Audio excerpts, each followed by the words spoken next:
Em 1959, quando Fidel Castro anunciou ao mundo que sua revolução era comunista, passou a ser apoiado por Moscou. Com isso, a União Soviética iniciou uma campanha para dominar com a ideologia marxista a América Latina, onde os partidos comunistas formariam grupos de guerrilha armada com dinheiro soviético, repassado por Cuba. No Brasil, foram criadas 29 organizações guerrilheiras, onde Fidel Castro vislumbrou expandir sua revolução comunista. Em 1961, o presidente do Brasil, Jânio Quadros, condecorou o guerrilheiro cubano Che Guevara com a Ordem do Cruzeiro do Sul, sem imaginar que 4 meses antes o Partido Comunista Brasileiro acertara com Fidel Castro o envio de jovens brasileiros para o treinamento de guerrilha em Cuba, com a finalidade de preparar quadros revolucionários que desencadeariam a luta armada no Brasil. As ações armadas já existiam antes de 1964 no governo de João Goulart, através das Ligas Camponesas de Francisco Julião e do Grupo dos 11 de Leonel Brizola.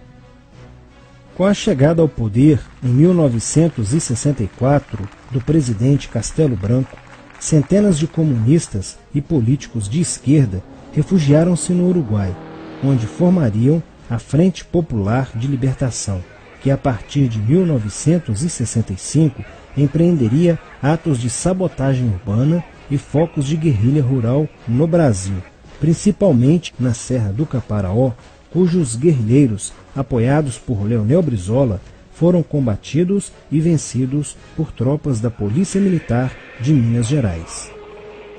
Em 1966, a esquerda brasileira, decidida a tomar o poder à força e em curto prazo, passou a adotar táticas terroristas como as que foram usadas pelo grupo guerrilheiro Ação Popular, que ao explodir uma bomba no saguão do Aeroporto Internacional de Guararapes, em Recife, matou o jornalista Edson Regis de Carvalho e o almirante Nelson Gomes Fernandes.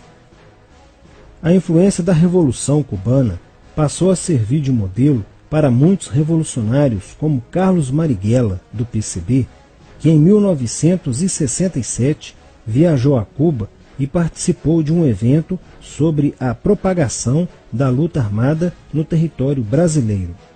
De volta ao Brasil, em setembro de 1967, Marighella criou a Ação Libertadora Nacional, ALN, e começou a recrutar jovens brasileiros entre os estudantes que, depois de preparados ideologicamente, foram enviados a Cuba. Em 1968, com a chegada ao Brasil do primeiro contingente da ALN de guerrilheiros formados em Cuba, entrou em cena Carlos Lamarca, capitão do Exército e militante da Vanguarda Popular Revolucionária, VPR, que se uniu a Marighella e em janeiro de 1969 explodiu 50 quilos de dinamite no QG do 2º Exército, matando na explosão o soldado do Exército Mário Cosel Filho e ferindo 6 militares. E ainda, na cidade de São Paulo, os guerrilheiros avançaram com um veículo roubado e abordaram o capitão Chandler, do Exército dos Estados Unidos, que se encontrava no interior de um automóvel quando saía de sua residência. Chandler foi morto por uma rajada de metralhadora em frente da esposa e do filho de 9 anos. O Comando de Libertação Nacional, Colina, criado em Belo Horizonte no ano de 1968, executou na capital mineira vários assaltos a agências bancárias e atentados à bomba. Os guerrilheiros se reuniam durante as sessões de cinema no Cine Caiaca, localizado na área central de Belo Horizonte, para planejarem as ações de terror e guerrilha. A situação estava ficando caótica no país. Os guerrilheiros praticavam atentados à bomba nas grandes cidades, matando e ferindo vários inocentes, aumentando a insegurança e o medo da população, que passou a exigir ações imediatas do governo brasileiro para acabar com a violência praticada pela guerrilha.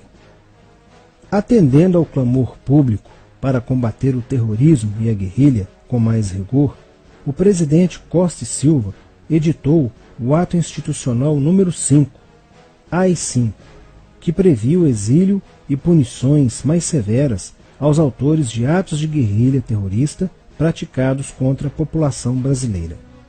Em desafio à nova medida do governo de proteção à sociedade, Carlos Marighella, em 1969, lançou o seu mini-manual do guerrilheiro urbano.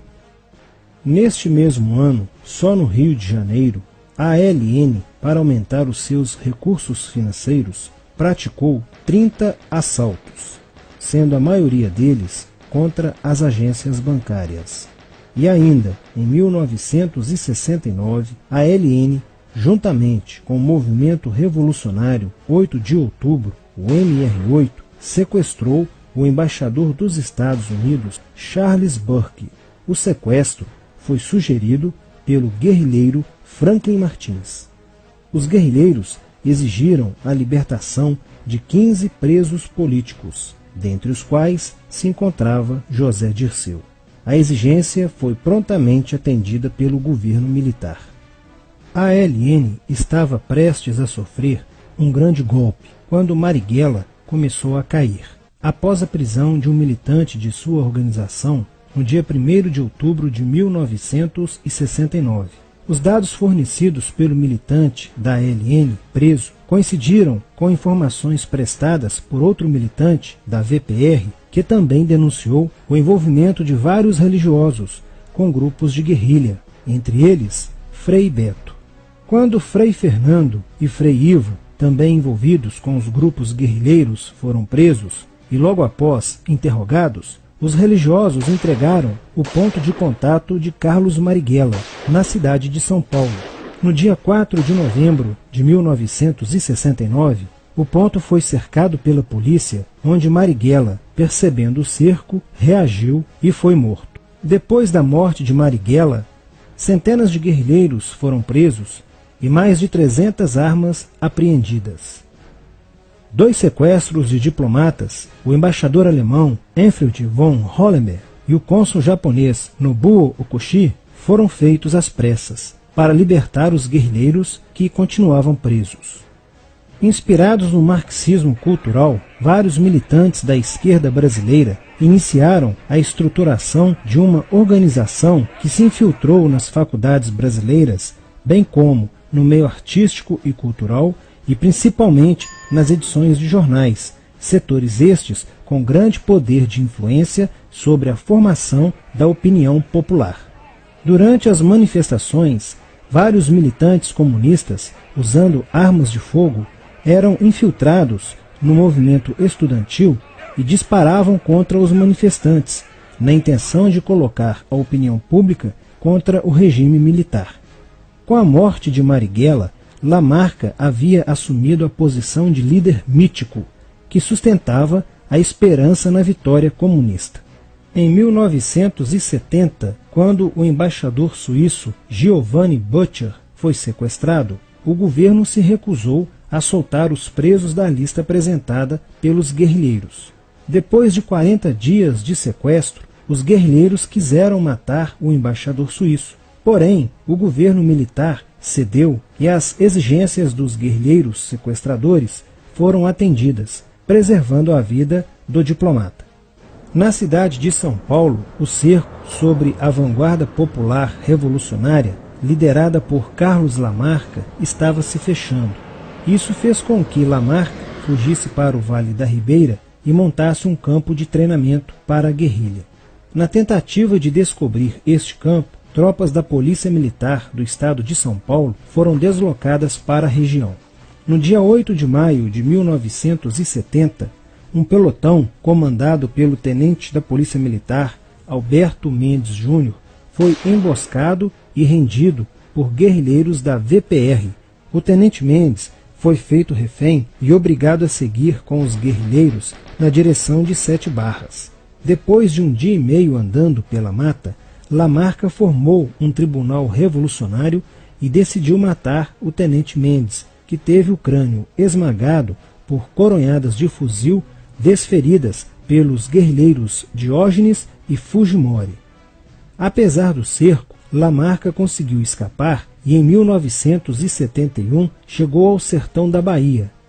Depoimentos de guerrilheiros presos em Salvador levaram o exército ao esconderijo de Lamarca, que, estando armado de metralhadora, reagiu à prisão e foi morto.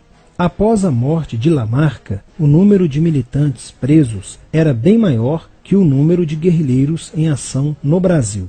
Os guerrilheiros, percebendo que o cerco estava se fechando, passaram a sequestrar aviões comerciais e obrigar o piloto a desviar para outro país, onde pudessem se exilar.